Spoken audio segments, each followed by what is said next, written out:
आनी आमकां आनीक एक उदाहरण आमकां आनीक एक नमुनो कसो तो जाता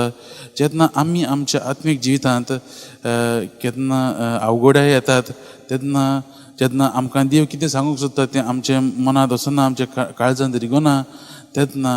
आमी भुरग्या भाशेन सादेपणान देवा लागीं विचारूंक गरजेचें भाग्य तमासा भशेन विचारूंक गरजेचें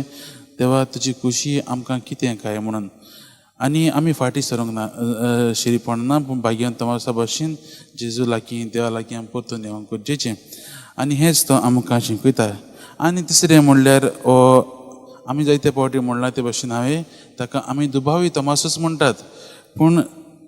आमी फुडें बारीकसाणेन नदर मारीत जाल्यार न्हू दुबावी खरो पूण तो आमी पळयत जाल्यार तमास सोत कितें तें सोदूंक पयलो ताका लागून तो दुसऱ्यान ते कितें म्हणटा ताचे शीस ताचे जे वांगडी आसात ते म्हणटा तेन्ना तो मानून घेना कित्याक ताका जाय आसलें आपूण खाशा 1 to 1 जेजूक अणभवलेलो आनी तो तेंच करता मोगाच्या भावान भयण हाकाच लागून जेजू जेन्ना तो आशेन पळयता तेन्ना जेजू ताका येवन भेटता जेन्ना जेजू त्या कुडांत येता तेन्ना